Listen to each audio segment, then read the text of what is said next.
Welcome to the deep dive. So today we are unpacking a really massive, just incredibly detailed investigative report. Yeah, it is a big one today. It really is. It's titled The Hypocrisy Industry: How Black YouTubers Profit from Black Pain While Crying Wolf Over Chud the Builder. And, this document lays out a pretty startling central thesis for us to dig into. Right, it's a very specific argument. Exactly. It basically argues that our current content creation economy inherently rewards outrage, right? And very specifically, the commodification of Black suffering. But the author actually goes a step further here. They do, yeah. They made a very pointed case. Right. They present this case that a specific niche of prominent Black creators has built like these highly lucrative digital empires by essentially degrading their own culture and community for clicks, and the hypocrisy part of that title. That refers to the pivot, right? Yeah, exactly, the pivot. It refers to this phenomenon where these exact same creators suddenly perform this intense, tearful outrage when undeniable, violent white racism goes viral, even though they allegedly helped construct the very ecosystem that permitted that racism to thrive in the first place. It is a dense, provocative, and just heavily researched document. I mean, we have a mountain of sources here today. So many sources. Timelines, social media data, historical comparisons, and these really deep psychological frameworks. The mission today is to break down the mechanics of how the digital economy actually monetizes attention. Right. And how it shapes real-world consequences using this specific report as our map. Now, before we start pulling this apart, let's lay down a quick ground rule for you, the listener. Yeah. Because the material we are diving into today contains some highly politically charged critiques. It definitely does. It pulls no punches. No, it doesn't. It calls out real-world figures, creators, commentators, politicians, spanning both the left wing and the right wing. So our job today is to act as your impartial guides through this investigation. Exactly. We are not here to endorse the viewpoints presented in the report. Right. And we're not taking any political sides here. We're just here to examine the architecture of the author's argument. We want to impartially report on the ideas, the historical parallels, and, the psychological mechanisms the original author is proposing. Because whether you align with the political stance of the text or not, understanding how these digital ecosystems operate is just critical. It's absolutely essential. I mean, understanding how they monetize human behavior is critical for anyone who uses the internet today, which is, well, all of us. Right. Okay, so let's unpack this. To really grasp the scale of the argument the author is making about this digital ecosystem, I want to float a quick analogy for you. Let's hear it. Imagine you are tasked with hiring a brilliant, highly efficient engineer to design, like, the ultimate fast food menu. And you tell them your only job is to make something people absolutely cannot stop eating. So this amoral engineer gets to work, right? They don't factor in nutrition at all. They don't care about the consequences. Exactly. They don't care about long-term heart disease or cholesterol or the public health crisis they might cause. They just strip the food down to the pure addictive essentials. Salt, sugar, and fat. Salt, sugar, and fat. They strictly optimize for what the human brain craves in the short term, completely ignoring the toxic, corrosive long-term effects on the body politic. That captures the essence of the algorithm perfectly, actually, because we tend to anthropomorphize the internet, right? Yeah, we give it a personality. Exactly. We talk about the algorithm as if it has an agenda or a political leaning or some kind of digital conscience, but it doesn't. It is simply that fast food engineer. It's just math. Right. It is a machine built purely for consumption. No ethics, no oversight, just the frictionless optimization of our most basic reptilian impulses. And it feeds us that salt, sugar, and fat in the form of conflict, outrage, and pain. And the source argues that the creators we are going to discuss today are essentially like franchise owners of this fast food chain. That's a great way to put it. Right. They figured out the exact recipe that keeps the algorithm feeding their content to millions of people. But here's where it gets really interesting. Because the author makes a point that we can't just look at YouTube or Twitter as isolated modern phenomena to understand this grift. No, the report explicitly roots this behavior in a much darker, much older historical legacy. Yeah, they go way back. They do. The author is pushing back against the idea that the internet somehow invented the monetization of outrage. Instead, the argument is that profiting from black pain is an established historical practice in America. It's just been digitized. Exactly, digitized and accelerated.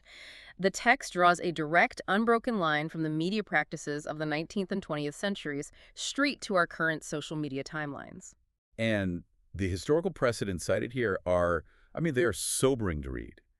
We are talking about the era of physical newsprint, where newspapers would literally circulate photographs of lynchings. Right. And these images were sometimes printed as postcards and sold. The driving force wasn't journalistic integrity or, a desire to expose injustice. It was purely for profit and circulation. The pain of a specific community was a literal commodity. Yeah, to be bought, sold, and traded by the dominant culture. And that commodification evolved as media evolved. So the text moves the timeline forward to the 1980s and 90s, pointing at daytime talk shows. Oh, yeah, the trash TV era. Right. Think of the massive media empires that were built during that era on the back of public humiliation. They would bring marginalized people onto a stage, amplify their dysfunction, and just broadcast it to millions of living rooms. It was a spectacle. It was. The business model was voyeurism disguised as entertainment. So the delivery mechanism shifts. We go from the physical newsprint of the 19th century to the television broadcasts of the 20th century. But the author argues that the 21st century introduces a terrifying new element. The removal of human empathy. Exactly. The removal of human empathy from the distribution process entirely. Which brings us to a very specific, chilling example cited in the text from an NBC News report published in 2024. Right. This part was wild. It's deeply unsettling. The investigation uncovered dozens of YouTube accounts that were completely driven by artificial intelligence. These automated channels were mass-producing fake death reports about prominent black entertainers. It's a crazy phenomenon. These channels use AI narration and deeply doctored thumbnails to basically create fictionalized grief out of thin air. Yes. They manufacture a tragedy that never even happened just to get a click. And the mechanism here and what the source wants us to focus on. Why does this happen? Well, to farm ad revenue, it is industrialized defamation. Because the algorithm distributing these videos doesn't know that the entertainer's still alive. Exactly. It has no idea. Furthermore, it completely lacks the capacity to care about the emotional toll on the fans or the family or the community. It only registers the data, which is that humans click on tragedy. It just sees engagement spikes. It sees the graph go up. Right. And to reinforce this, the source pairs that NBC report with some research from the MIT Media Lab. And their findings are crucial to understanding the digital economy today. This stat is always staggering to me. It really is. They found that emotional misinformation, specifically fake news that triggers anger, fear, or profound sadness, it spreads 6 times faster than verified factual news. 6 times faster. If you're that amoral fast food engineer we talked about, and you see one piece of content moving 6 times faster than another, you're going to optimize your entire platform to serve the faster one. That explains the why. These psychological engagement loops prioritize conflict over social responsibility purely because conflict pays the bills. It's the bottom line. Right. In the past, when a newspaper editor or a TV producer made a decision to air something exploitative, there was at least a human moral filter involved. Right. Somebody had to sign off. Exactly. It may have been a deeply flawed or racist filter, but a human had to sign off on it. The algorithm bypasses that entirely. It sees a piece of content generating outrage, and it automatically injects it into a million more feeds to keep users on the platform viewing advertisements. Which raises this massive contradiction about what we were promised the internet would be, The utopian vision of social media was all about democratizing storytelling. Right, giving a voice to the voiceless. Exactly, bypassing the traditional gatekeepers. But the text suggests that, instead, these tools have been weaponized to scale those exact historical patterns of exploitation to a global level. The tools of liberation were co-opted by the mechanics of the attention economy. The author really views this as the tragedy of the digital commons. But let me ask you this, though, based on the author's timeline. If the medium has fundamentally shifted, from physical newsprint requiring a printing press to AI-generated thumbnails requiring almost zero effort, has the actual human psychological impulse driving the engagement changed at all? That's the real question. Right. Or are we as a society just reacting to the same dark, voyeuristic instincts we've always had, just reacting at a much faster speed. The source heavily implies that the core impulse hasn't changed much at all. The voyeurism, the morbid curiosity, the desire to look at an outgroup's suffering, these seem to be deeply ingrained human vulnerabilities. They're baked in. Yeah, they are baked into us. What has fundamentally changed is the friction. The friction, right. Because 100 years ago, consuming that kind of pain required a physical transaction. You had to go out and buy the paper. Today, it is served to you passively while you sit in a waiting room scrolling on your phone. The barrier to entry for consuming someone else's trauma is virtually zero. We could call it, like, accelerated digital harm.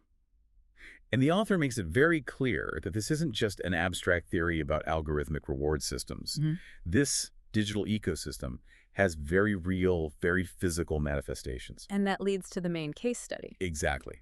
The text uses a specific horrifying catalyst to frame this entire investigation. This is the moment we transition from the abstract code of the algorithm into the real-world violence it actually incentivizes. Right. The investigation centers around the chronological timeline of a guy named Dalton Etherly, who operated online under the moniker Chud the Builder. Right. And his trajectory really serves as the anchor for the author's argument regarding how digital permission structures translate into physical harm. So what does this all mean in practice? Let's walk through Etherly's timeline. His initial business model is like a textbook example of the algorithm's reward system in action. Absolutely, textbook. Etherly started out as a white live streamer who seemingly recognized that he didn't need a specific talent or insight or artistic skill to gain an audience. He just needed to trigger outrage.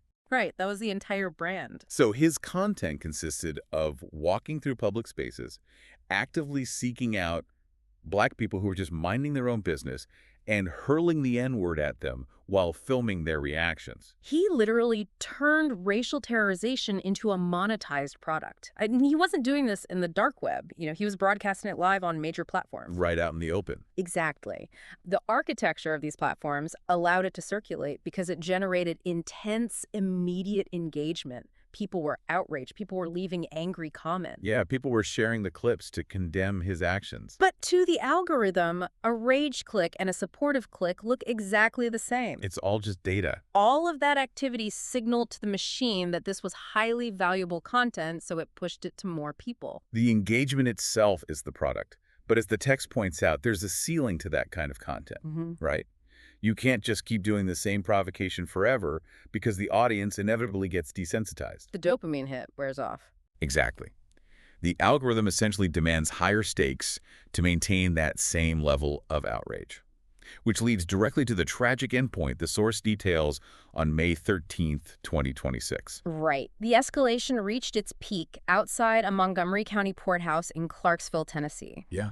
According to the specific allegations and legal charges outlined in the text, Etherly escalated from verbal provocation to extreme physical violence. He reportedly shot a Black man who the report notes was a disabled veteran multiple times. A completely unprovoked escalation.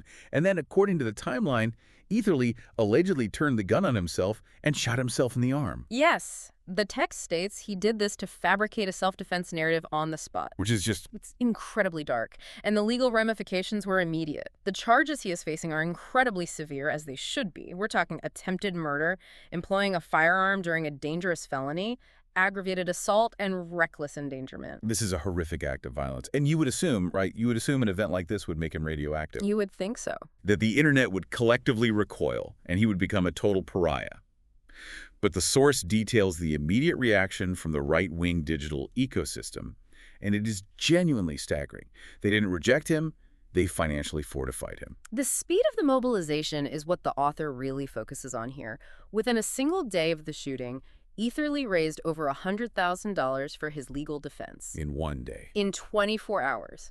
He was immediately embraced by major figures in the provocation space.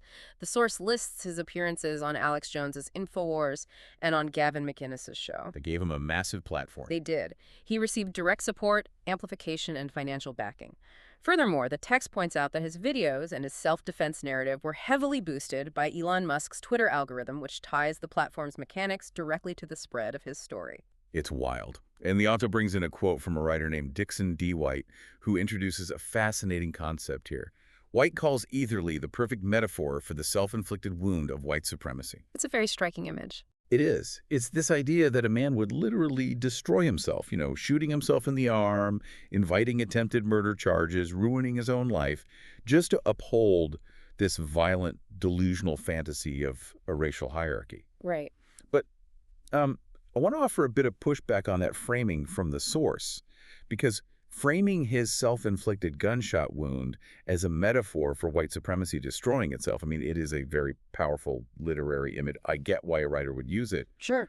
But practically speaking, in the context of the internet economy we were discussing, wasn't it just a coldly calculated PR move for his legal defense? I mean, he shot himself, immediately claimed self-defense, and the ecosystem rewarded that specific narrative with $100,000 in 24 hours. Yeah, that's a very fair point. That doesn't sound like a blind metaphor to me. That sounds like a highly effective, albeit sociopathic, business transaction. Looking at it through the lens of our fast food engineer analogy, your pushback makes a lot of sense. It was an optimized action designed for a specific demographic that was already primed to fund a self-defense narrative against Black people. They were just waiting for the opportunity to fund it. Exactly.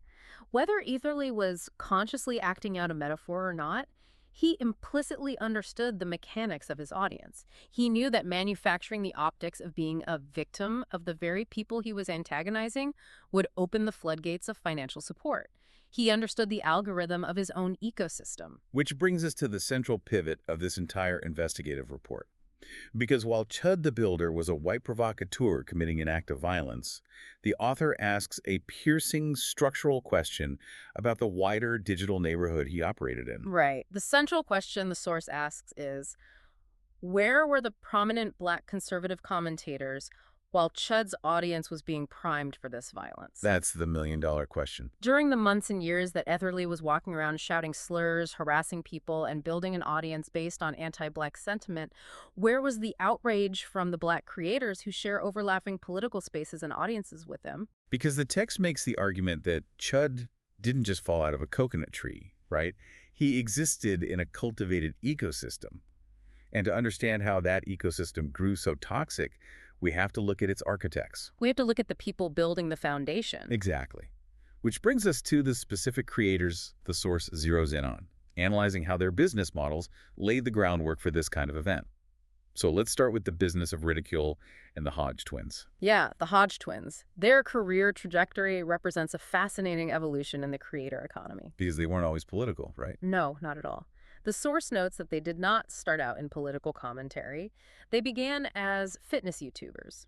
Their initial audience was built entirely around bodybuilding, fitness advice, and a very specific, aggressive, brotherly style of banter. Yeah, just gym culture stuff. But over time, as the algorithm shifted, they pivoted hard into right-wing political commentary. And it is a highly specific business model they've cultivated. The text describes their current iteration as a hybrid of locker room humor and ideological grievance. And crucially, they don't just pick random targets for this humor. No, it's very targeted. Right. The report relies on an analysis by Colo MN magazine, which details exactly who the Hodge Twins aim this hybrid content at. The analysis points out that their primary targets are consistently Black women in power. Right. We are talking about politicians, activists, and highly visible public figures. The text argues that the Hodge Twins take these women and systematically reduce them, mocking their bodies, their hair, their voices, their expressions, their femininity, into what Coleman magazine powerfully labels consumable ridicule. Consumable ridicule. Man, that phrasing really sticks with you. It's very descriptive. It is the act of packaging an insult as entertainment, right? Yeah. Optimizing it for a quick laugh and a share. And we have to evaluate this by contrasting their economic incentives against their stated moral positions. Because the Hodge Twins publicly position themselves as truth tellers, as voices cutting through the political correctness of the left. That's the brand. But KOLMN magazine theorizes that their humor doesn't actually function as satire aimed at speaking truth to power. Instead, it functions as insulation against accountability. Think of it like a Trojan horse. They use the widely accepted vehicle of locker room comedy to sneak in genuine political and racial degradation. Right. They wheel this giant wooden horse into the public square, and thousands of people consume the content because it's framed as just a joke. But the payload inside is deeply toxic. The payload is the point. Yes. And if anyone calls them out on it, if anyone points out the underlying anti-Blackness of their commentary, they can just hide inside the horse and say, relax, everyone is so sensitive, we're just comedians. It acts as the ultimate defense mechanism for digital creators. It allows them to bypass the critical faculties of the audience. But the source points out the severe collateral damage of this strategy. To understand the impact, we have to look at who is actually consuming this content. Who's buying what they're selling? Exactly. The text states that the Hodge Twins audience is largely white and conservative.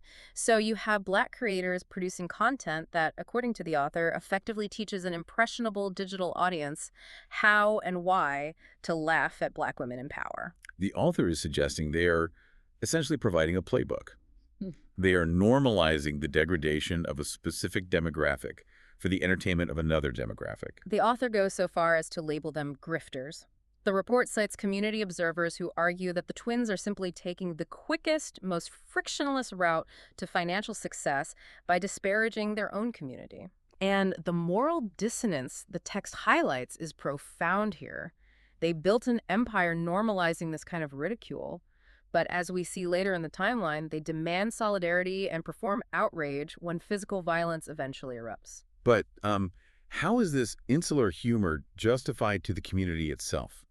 Because if the white creator made these exact same videos mocking the hair and bodies of Black women, they would be universally condemned as racist, maybe even completely deplatformed. Almost certainly deplatformed. Right. So how do the Hodge Twins or other creators operating in this space get away with it without immediate universal backlash? That paradox leads us directly to the concept of proximity and the policing of Black behavior.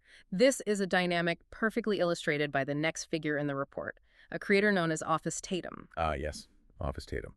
The source uses him to explain a really complex idea about how identity itself is weaponized in this digital space to protect lucrative business models. Exactly. KO Elemen magazine identifies Office Tatum's specific role in this digital ecosystem as a primary supplier of what they call disciplinary masculinity. Break that down for us a bit. What does disciplinary masculinity actually mean in the context of a YouTube channel? It means he positions his online persona as the ultimate, unquestionable authority on how Black people should behave. Like he's the ultimate arbiter. Right. He acts as judge, jury, and executioner for Black behavior, particularly directing this discipline toward Black women. If someone in the culture steps out of line with his prescribed conservative narrative, he disciplines them rhetorically on his platform. He uses his masculinity and his authority to police the boundaries of acceptable behavior. And here is where that concept of proximity comes into play, right?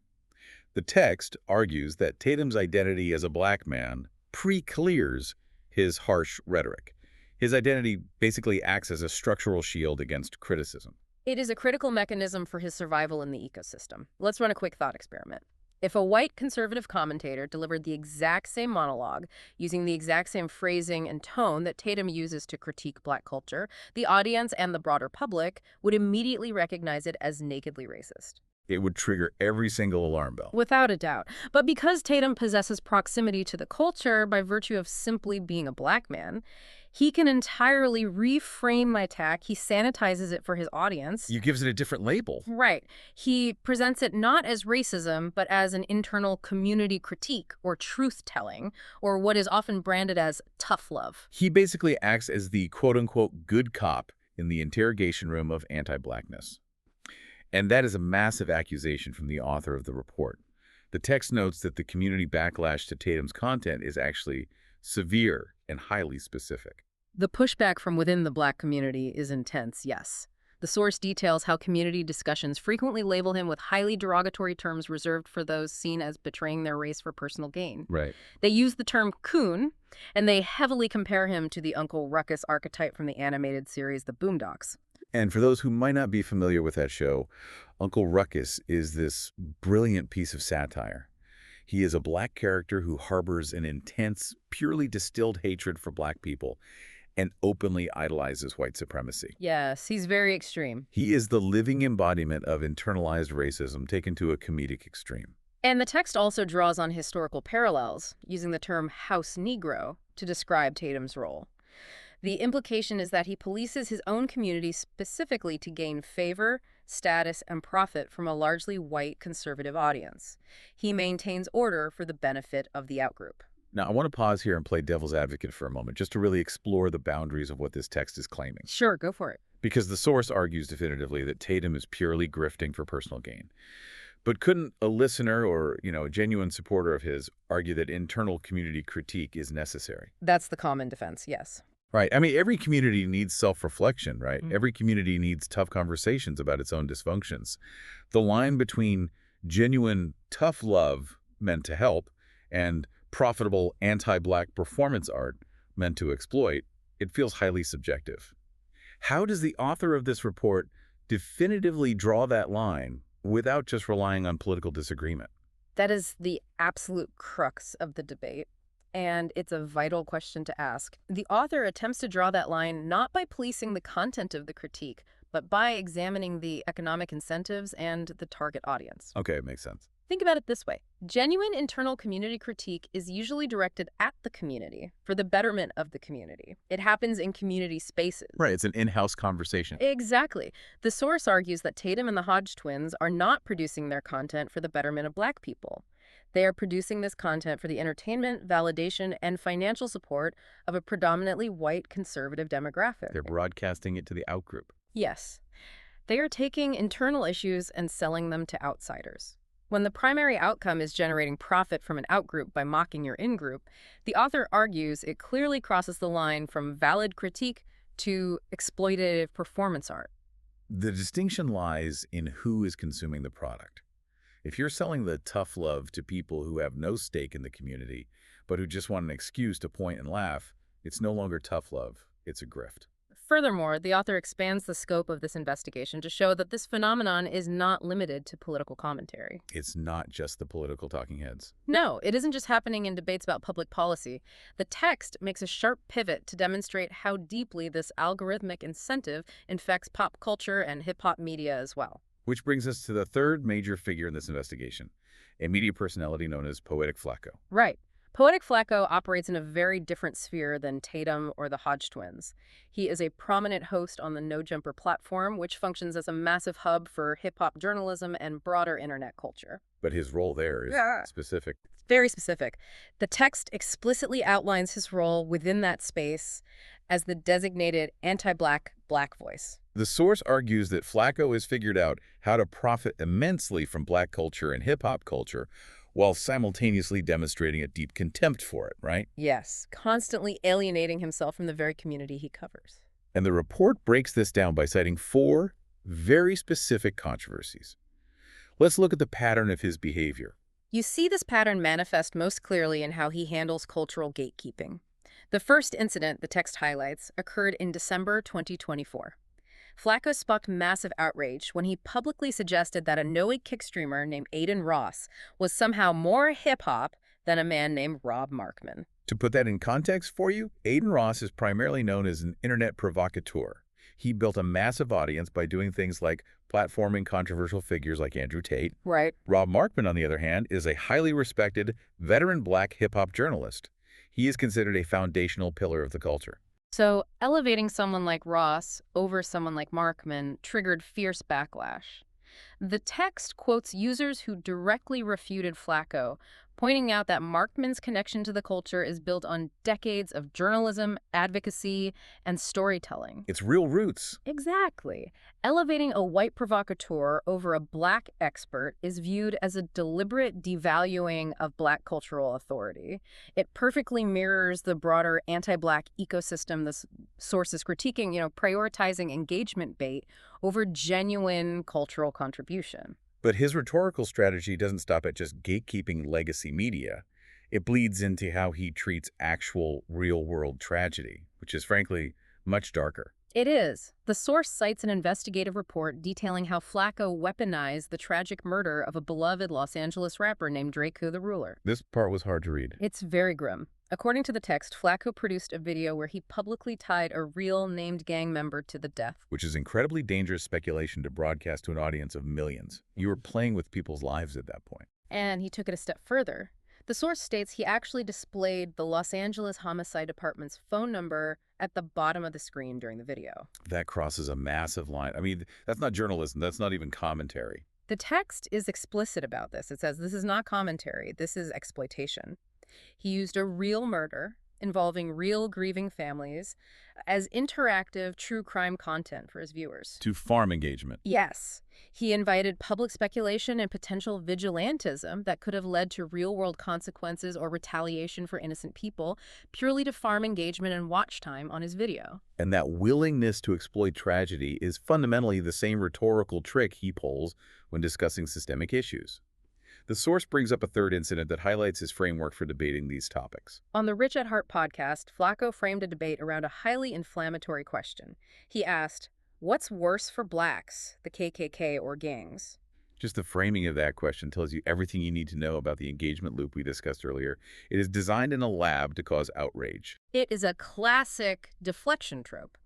The author argues that pitting external white supremacist violence against internal community dysfunction is a false equivalence. Right. It is designed to pathologize black communities and absolve systemic racism of its historical role in black suffering. It's a right-wing talking point disguised as a philosophical question, engineered to go viral among demographics who want to downplay the historical terror of groups like the KKK. And finally, the text questions his actual standing within the culture he monetizes so effectively. The source brings in Whack 100, who is a very prominent, very vocal manager and executive figure in hip-hop. Yes, Whack 100 publicly called Flakko out during an interview on Vlad TV. He specifically cited Flakko's lack of street credibility and fundamentally questioned his understanding of the culture. Pointing out where he's from, right? Exactly, loudly pointing out his roots in North Dakota as evidence of his disconnect. Which highlights the ultimate irony here. He is speaking as an absolute authority on a culture he is allegedly completely disconnected from. But I have a question about his methodology here. What's that? Flakko seems to act as an agent of pure chaos. Is his gatekeeping, like the Adden Ross comment, just impulsive engagement bait because he knows it will get quote tweeted? Or is the source arguing this is a deliberate, calculated strategy to appease a specific demographic and manipulate the algorithm? The source firmly argues it is the latter. It refers to it as the monetization of dysfunction. The author posits that this isn't accidental chaos, it is a meticulously calculated business strategy. So he knows exactly what he's doing. Yes. By consistently devaluing black cultural authority and exploiting black tragedy, Flakko aligns himself perfectly with the algorithmic incentives that reward the degradation of the community. He is feeding the fast food machine exactly the high sodium content it demands. Okay, so we've mapped out the behaviors of these three distinct entities. Right. The Hodge Twins using locker-room comedy as a Trojan horse for consumable ridicule. Office Tatum using disciplinary masculinity as a proximity shield to validate conservative talking points. Poetik Flakko exploiting tragedy and gatekeeping for clicks in the hip-hop space. We see the blueprint. We see exactly how the ecosystem is maintained. And this brings us all the way back to the catalyst and the core thesis of the Hypocrisy industry report. Because when Dalton Etherly, Chud the Builder, shot a disabled black veteran in Tennessee, effectively bringing this digital racism into the physical world, what did these three creators do? According to the source, they executed a sudden, massive pivot. Right. The same creators who spend years producing content mocking black women, policing black behavior, and exploiting black tragedy suddenly produced tearful 20-minute response videos. The sudden shift in tone. Exactly. They demanded accountability for Etherly. They called for community solidarity. They vehemently condemned the racism. It's the ultimate hypocrisy. Think of it like this. It's an arsonist who spends years selling cheap gasoline and matches to the neighborhood at a massive, massive profit. Right. They are the sole supplier of the fuel. Then, when a house finally burns down, they're the very first ones to show up on camera wearing a pristine firefighter uniform, pointing at the ashes and demanding justice. That analogy perfectly captures the author's disgust. The argument is that you cannot supply the ideological fuel for anti-blackness for years and then perform moral outrage when someone finally acts on it. You can't have it both ways. But the text doesn't just call them hypocrites and move on. To understand why they do this, the author breaks down the structural, material conditions that create this two-sided grift. It's not simply an individual moral failing. It is a response to an economic system. Let's walk through those structural conditions, because this is where the author really diagnoses the root of the disease. The first condition they identify is economic desperation. Yes. The report highlights the deep historical underpinning of black talent in the traditional entertainment industry. Hollywood and legacy media have long documented histories of financial discrimination. That's a well-known fact at this point. Right. And when traditional avenues of success are financially restrictive or discriminatory, it creates vulnerability. It creates a powerful financial imperative to find alternative ways to make money. The text quotes an analysis saying, the money is slowing up. Therefore, pandering to a lucrative right-wing or outrage-driven demographic becomes an incredibly attractive, sometimes necessary financial lifeline.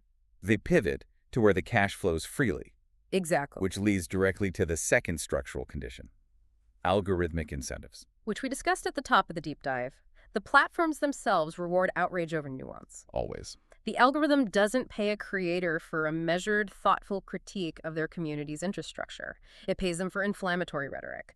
It creates a structural, financial imperative to produce emotionally charged, often damaging content. The machine demands the conflict. And the third structural condition the source identifies is racialized labor dynamics. This is a highly nuanced point. The text argues that Black influencers have to navigate a very specific commercial terrain where they are often required to flatten their political project. Meaning they have to simplify themselves. Yes. To be palatable to large, often white digital audiences, they have to sand down any edges that might challenge the status quo. They are economically rewarded for confirming pre-existing biases about Black people, not for challenging those biases. So you have a system where creators are economically incentivized to flatten their identity, produce outrageous content, and pander to biases just to survive in the digital economy. Right. And the author argues this combination creates a very specific, highly dangerous permission structure. This is perhaps the most vital extrapolation in the entire report. The source outlines a direct causal pipeline from digital rhetoric to physical violence. It doesn't happen overnight. It starts with stereotypes. The creators push stereotypical narratives for click. The consumable ridicule we talked about with the Hodge Twins. Exactly. Over time, those constant stereotypes lead to dehumanization. Because when you continually reduce people to punchlines, you strip away their complex humanity.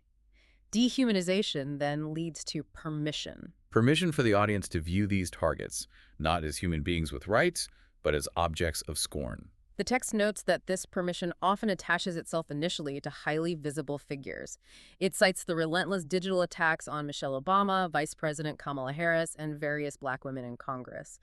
The rhetoric normalizes their vulnerability. It signals to the audience that it is acceptable to attack these figures. And finally, that permission results in violence. Stereotypes lead to dehumanization, which leads to permission, which results in violence. And this is exactly why the author argues that Chud the Builder is not an anomaly or a lone wolf. He's part of the pipeline. Yes, he is the inevitable, logical endpoint of this exact permission structure. When influencers spend years normalizing the ridicule of Black bodies under the guise of comedy or tough love, they are pouring the concrete for the foundation that allows someone like Etherly to step out into the real world and act on that ridicule with a firearm. The arsonist selling the gasoline. Man, this brings us toward the conclusion of the source material.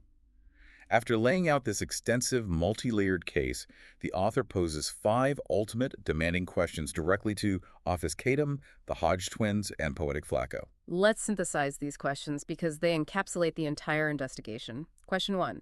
When you make millions of dollars from content that systematically demeans Black culture, do you bear any moral responsibility for the ecosystem that produced Chud the Builder? It's a demand for actual accountability. Question 2. Why is your outrage only reserved for racism that becomes physically violent and impossible to ignore, while you continue to profit daily from racism that can be disguised as humor or truth-telling? Highlighting the selective nature of their outrage. Question 3. If your stated goal is that you truly care about Black people and want to improve the community, why do you spend the vast majority of your platform time relentlessly attacking them? Question 4. Would your content even be possible without the permission structures you've helped build? Would a white YouTuber saying the exact same things be granted the same massive platform and leniency? Pointing out the reliance on the proximity shield. And finally, question 5. What is the ultimate end game? Where does this path of endless monetization of trauma lead, and who truly benefits from the division you sow? Those are heavy, uncomfortable questions. And the text doesn't offer easy answers, but it forces a confrontation with the stark reality of this digital economy. The source concludes by reiterating the broader systemic cost of all this. Because the tragedy isn't just that these specific creators are hypocritical, hypocrisy is cheap. Right. Everyone's a hypocrite sometimes. The real tragedy is that the algorithm, our amoral fast food engineer, it doesn't care about the difference between the overt white supremacist racism of a live streamer and the internalized anti-Black rhetoric of a political commentator. It doesn't distinguish between the two at all. It only sees engagement.